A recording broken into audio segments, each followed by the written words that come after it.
Oh my God, Aaliyah's music is finally on streaming services. I just cannot wait. Oh, this is amazing. We've waited so long for this. We've waited so long. So long. Waited so long for this. Can't wait. This is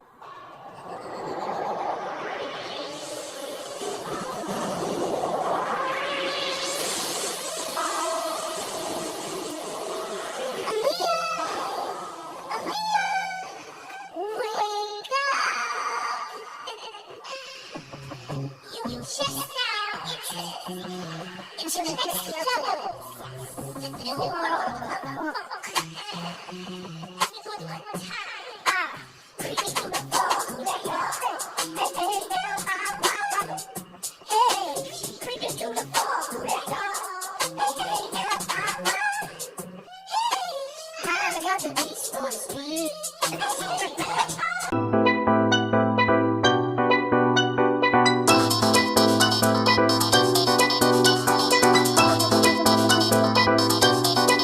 What's up? It's your boy Eugene.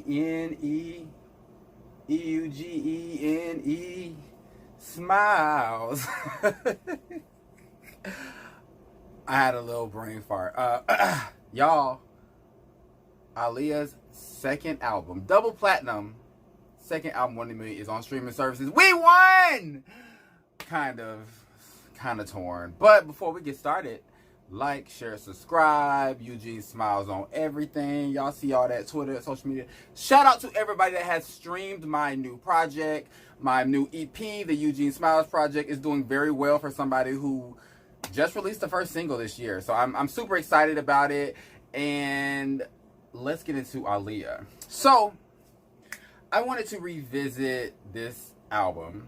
This is one of my favorite albums of all time. I feel like this is the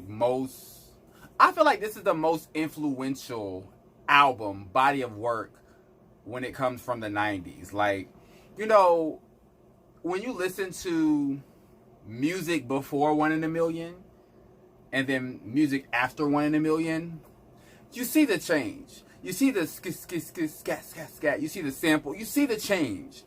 You see the change in everybody's production. And it's so funny because Missy, on her second album, The Real World, she has a song called Beat Biters, and they're basically, her and Timbaland are kind of talking shit like, I'm tired of y'all beat biting, you know, I'm tired of hearing that scat. Like, they're literally talking about that, and it's very much true. And Aaliyah's Oneinamillin definitely birthed a lot of these artists right now, a lot of them. Let's get into it. Let's talk about it. So I want to celebrate this joyous occasion by going through and doing a review of Aaliyah's album. Let me go grab it. So for the people that have already checked out on some of my other videos, I had all of Aaliyah's albums, and then I had all my stuff stolen out of storage. And luckily, one of my friends they gave me Oneinamillin, they gave me the Aaliyah album, which I have over there, and then I was able to find Romeo Must Die online for cheap, and I got that. So we're gonna review this. First of all, let's talk about it. And shout out to Aaliyah's family, Aaliyah's brother Rashad and mom Diane. You know, it is a joyous occasion because Aaliyah's music is finally out on streaming services and iTunes, but it's horrible because the family, her mother and brother are not getting anything from it. Barry Hankerson, do right by the family. Do right by Aaliyah's family. Do right by Aaliyah's family. But this is one of the original albums that was printed in the 90s, 96. Y'all remember CD cases for y'all? See, back in the day, this is why back in the day, like, double platinum back in the day is way different from double platinum today. Bitches be getting double platinum albums off of streams, off of songs that might have other people on them, or just songs that are okay. You know, they can get... We used to go buy CDs. We used to get in the car, have our parents get us in the car, take us to the mall, or don't go to Walmart. Walmart used to sell clean CDs if you want a dirty CD. Walmart, Kmart, Best Buy, and buy CDs. We used to open them and look at the CDs. Look at that. We used to look at CD. We used to read books. We used to look at the pictures. Do artists even do thank yous anymore? I don't know. But let's get into it. One in a Million. So let's get into where Aaliyah was at this point in her life. So at this point, you know, the whole situation with the AJ Number the Number collaborator had happened. Aaliyah was basically kind of being blackballed. She would be getting her, when she's nominated for awards, I think it was one of them was the Soul Train Award. She was nominated for awards and her name would come, people would boo her.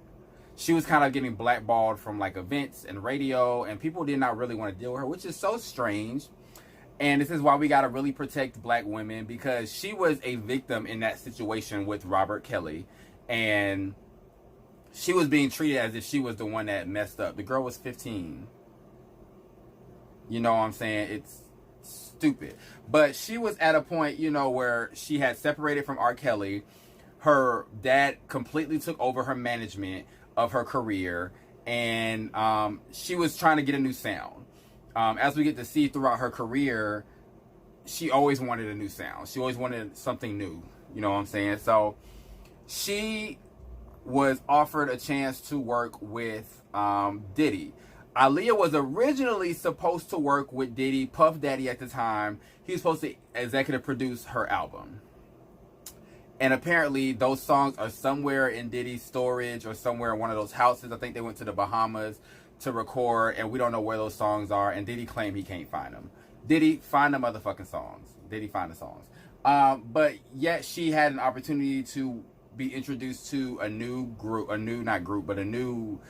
kind of a group because Timbaland and Missy were in the basement with Devontae Swing from Jodeci, Genuine, Tweet was there. So she was introduced to these two new artists, two new producers and songwriters that nobody had ever worked with before. And she decided to take a chance to work with them. You don't understand the power in that. Especially nowadays, we have so many artists that go with the hottest producer. They go with the hottest songwriter because they know they want to hit. They don't want to take chance on new artists or unknown or people that aren't as big, because they want to make sure, I want to make sure I have a hit. I want to make sure I work with somebody popping so I can say this is a such and such production or whatever. Aaliyah didn't do that. She literally was like, yes, I want to work with them. And they literally crafted a sound that 20 years later, this album still sounds very much relevant today. Very much relevant. And Aaliyah was 16, 17 recording this album. Let's get into it. Oh, she was so swaggy. Aaliyah was so swaggy. Just swag. Just sickening. Look at those eyebrows. You see them here. So one of the things I wanted to do with my project is I wanted to have an intro, and I was just like, let me put a little intro together just to introduce people to who I am a little bit, just to kind of introduce the project. Because when I was growing up and listening to music, a lot of albums had intros or intro tracks that kind of got you in the mood for what you were about to get. And beats from the streets, I got the beats for the streets. AALIYAH. Like it was literally, it was a thing, and it was fun. It was fun to have intros. It was just so dope.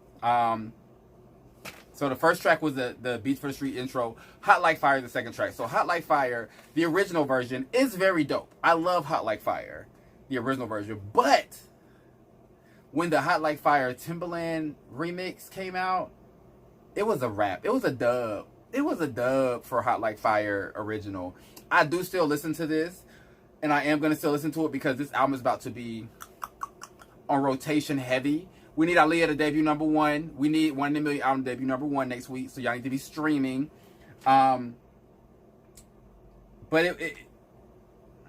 Hot Like Fire is dope. You know, lead vocals. Aaliyah did a lot of her lead and background vocals, which is what I love. And Missy did background vocals too. Missy has an amazing voice. So then let's get into One in a Million. It's so funny looking back because I was really young. So I remember like listening to singles, but I don't really remember a lot of the first single and the second single, because I used to always think One in a Million was the first single. I didn't think about it. I'm about to say AJ number, baby, I am. If your girl only knew it was the first single, but One in a Million is one of Aaliyah's biggest songs. It was a #1 R&B song. And y'all, this is also something very different. It was a big accomplishment to get on the charts back in the day. And it wasn't streaming. There wasn't iTunes where you can go and buy a song. Like, you had to work radio. You had to go to radio stations. You had to go do performances and get people to request your songs. It wasn't like it is now with Payola, and they have these radio deals where they're playing songs on every hour. It wasn't the same thing. Oneinamillin, which Normani samples on her new song, it's just one of those classic songs. It's just so smooth. It's so stylish. She looks amazing in the video. Oneinamillin will forever be a classic R&B song, and definitely the blueprint for, I think, what they're calling bedroom R&B now. I think they're calling it bedroom R&B. I don't know. I guess that's what they're calling it. Bedroom R&B. Girl Like You. See, y'all, and I would play samples of the songs, but I don't need this to be demonetized, and I don't need it to be taken down. No. So I'm gonna put links down at the bottom. y'all can just look it up on your streaming services, and it'll be on YouTube. It's gonna be up. It's gonna be up. It's up right now. Girl Like You. I'm looking for a girl like you. So here I go. One thing that was really dope about Aaliyah that I love is that she didn't really do a whole bunch of collaborations. So the collaborations that she has done in her career, they make sense. This is Stretch from Naughty by Nature, and this is one of my favorite songs. I feel like this really laid the groundwork for like an Ashanti and Ja Rule. How Ja Rule had that rough sound and Ashanti had that really soft sound. This is really like the groundwork for that. Along with Mariah Carey and Old Dirty Bastard, yes. But I feel like this was more of the groundwork for like an Ashanti and Ja Rule. I'm looking for a girl like you. Well, here I go. Hope you be the one locked too. So tell me, boy, I'm looking for a guy like you. I hope you really... Love it. If Your Girl Only Knew, the first single from this album. This song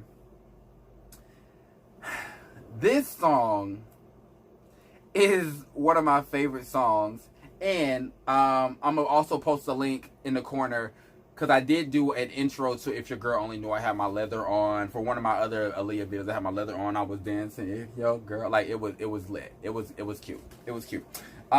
If Your Girl Only Knew, of course, you know, produced by Timbaland, vocal arrangements and background vocals by Aaliyah, vocal arrangements by Missy.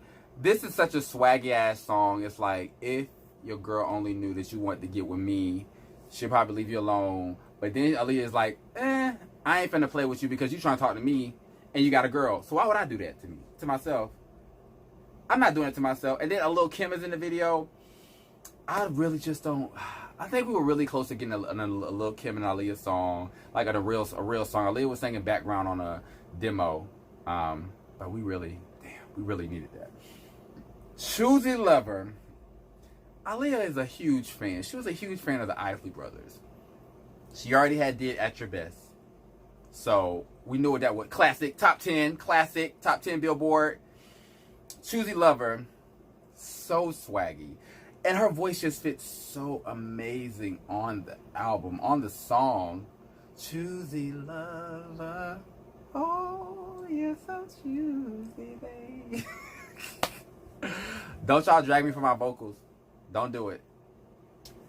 Got to Give It Up. So Got to Give It Up was a Marvin Gaye remake or cover, which I just loved how she paid homage to people before her.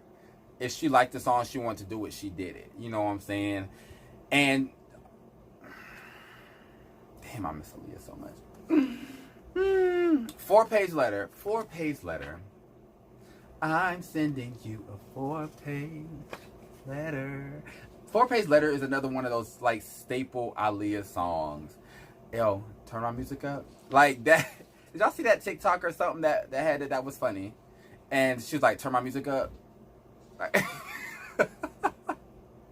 I'm wondering if that was planned or if that was, she was like, no, turn my music up. Like, turn my music up.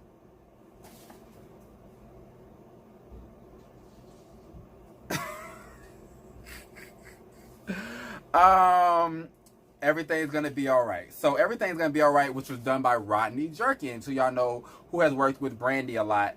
I thought that was pretty dope that she had some other people on it, and it's just an amazing song. Hey, Ryan, are you ready? Cause I'm ready. So let's go. It was so, when I first saw you, I just love, like, I just really wonder what it would have been like for Aaliyah to, like, work with some producers today. Like, can we, an Aaliyah and Neptune's track? I'm depressed now. I'm just really, really depressed. Giving You More by J Dibs. I love how Aaliyah did all her backgrounds. Giving You More, another jam. Like, this album has no skips for me. It just has no skips.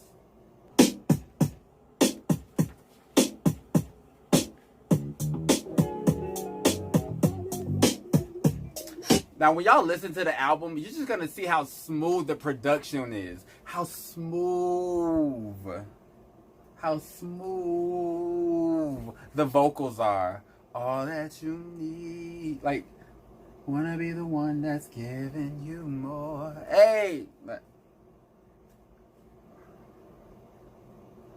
I'm sad because one of my songs is coming up. I got your back. I got your back when I'll be still stuck on the. I know it's gonna sound like I'm rambling, but I'm just super excited, and I just want y'all to get into this album. And I know some people are probably like, "Well, the album's been on YouTube." Yes, it's been on fucking YouTube, but you don't get it. You don't understand. Just like when your fave, like when Drake was releasing his mixtapes on streaming services, people were excited. They made it go #1. They made them go top 10. This is the same thing. Yes, they were on YouTube, but it's on streaming services now. They count. These views really count, and we're excited about it. I'm sorry, I Got Your Back. Jermaine Dupri. So Jermaine Dupri did do a production, I Got Your Back, on the album, which I love this song. No, I got your back. I got your back. And then so when I went to the Grammy Museum a few years ago, Jermaine Dupri had an exhibit there, and he had Aaliyah's plaque up there, her album with the double platinum. It was so dope. I had to take a picture of it. I don't know if I have it in my phone. I might post it on the video. I might not. But I had to take a picture with it. It's Aaliyah. Never Giving Up. Now, I was a child listening to this song. I was a young adult also listening to this song. And this was one of my favorite songs. What's the guy's name that's on here? Tavares Polk. Tavares Polk. Where are you, Tavares Polk? Tavares Polk is the gentleman singing on this duet. Never giving up on this love. Never giving up on this love. Like, this is my song. And every time I listen to this album or listen through these songs, I just be like, oh my God, Aaliyah had so many potential singles. This should have been a single. This should have been a single. Why wasn't it a single? Barry, why wasn't it a single? I'm upset. This should have been a single. Y'all could have skipped. No shade to got to give it up. Y'all could have skipped that. Y'all could have made this one Aaliyah on the duet. Especially when we had like Monica and Usher, and we had Brandy and what's his name from Boyz II Men. Why we didn't have this? This could have been our song. And I also find it interesting that they had Tavares and not like Genuine on it. Or even Tank. I think Tank was around at this time. But, you know, Aaliyah probably said, I wanted him on it, and she had him on it, and it's a classic fucking song. Never Giving Up is one of my favorite songs of all time by Aaliyah.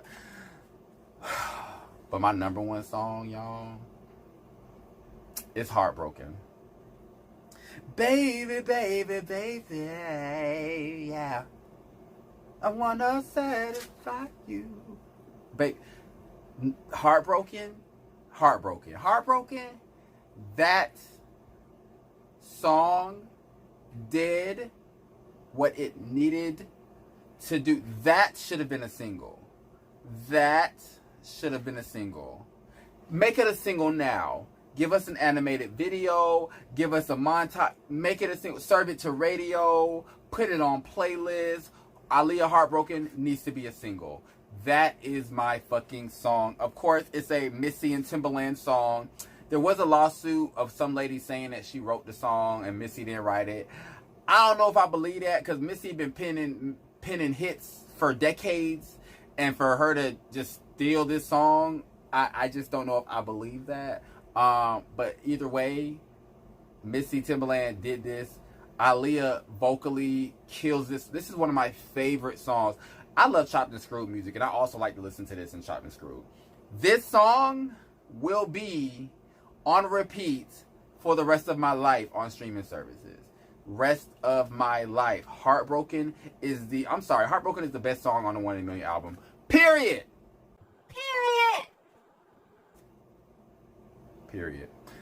Never coming back. So,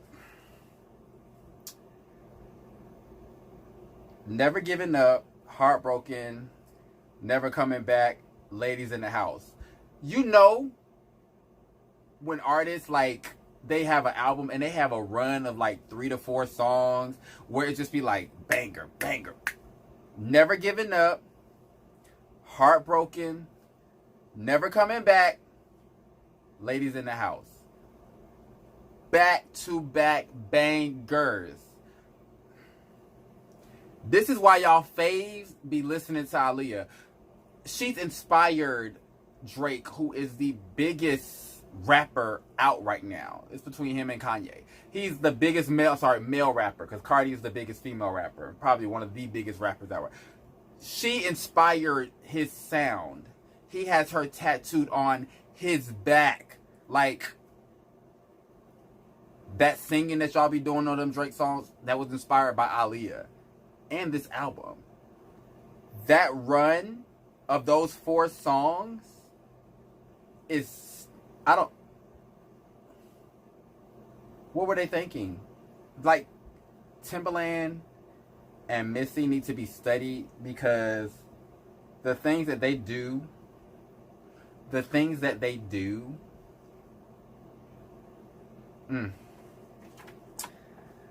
Never Coming Back, amazing song.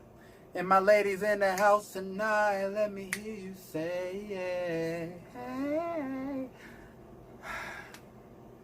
Sickening song. So the album version is not the version that was in the video. The version that was in the video was released. They used to have CD singles. Yes, children, guys, they used to have CD singles back in the day. And the CD singles, the CD single for the one I gave my heart to was also a double single. It had Hot Like Fire remix on it also. One I gave my heart to is, should have won a Grammy, Song of the Year, Record of the Year, Best R&B, Female R&B Vocal Performance. That was a category back then. Best Song Ever Made in Life. I think Diane Warren. If y'all don't know who Diane Warren is, Google her. Google Diane Warren. She wrote Beautiful by Christina Aguilera. She wrote some stuff by Pink. Like, Diane Warren is a fucking genius. For them to have the Diane Warren on Aaliyah's second album, and the one I gave my heart to, and Aaliyah was singing in the rain. Aaliyah was singing in the rain. Do y'all understand how important singing in the rain, 90s R&B singing in the rain is? If you're singing in the rain, you meant that shit. That song is a banger. It's a classic. Singing in the rain in the 90s. Aaliyah, y'all don't get it. Y'all don't understand. Luckily, the Hot Like Fire Timbaland remix will be on streaming services. Is on the Aaliyah Oneinamillin album streaming service as a bonus track. I don't know what they're gonna do with the video version of the one I gave my heart to, if that's gonna be replaced on the album, or if they're gonna add it later or add it as a single. Barry added as a single. Hopefully they're also gonna, they didn't say anything about them having the rights to the music video. So hopefully he's releasing the high Q, I would say HQ. I would say high Q and then HQ. The HQ versions of all the music videos for all the songs. We need that on the Aaliyah YouTube and Vivo channels. Man, what do I rate this album? a motherfucking 10 out of 10. This is a 10 out of 10. This gets no skips. It just doesn't. And I think, and this is, to me, this is the most influential, definitely the most influential R&B album of the 90s. And one of the most influential albums in music history, definitely, because of what was happening. Aaliyah was going through a low point in her life. She took a chance, worked with Timbaland and Missy. History was made. You know, if she had not given Timbaland and Missy the opportunity, we would not have gotten what we've gotten. We would not have gotten probably Missy, one of the biggest rappers of all time. We wouldn't have gotten Timbaland and the amazing work that he's done with Justin Timberlake and Nelly Furtado, and like we probably wouldn't have got that. Who knows? And she let them do what they wanted to do. Aaliyah she has always said that she never wanted to be a songwriter. She wanted to work with songwriters and work with producers and tell them what she wanted, and they give her that something, or she'll sing their stories. Like, she was that kind of artist. And it's same thing Whitney Houston was doing. Same thing Aretha Franklin was doing. They were singing other people's songs and other people's stories that of course applied to them.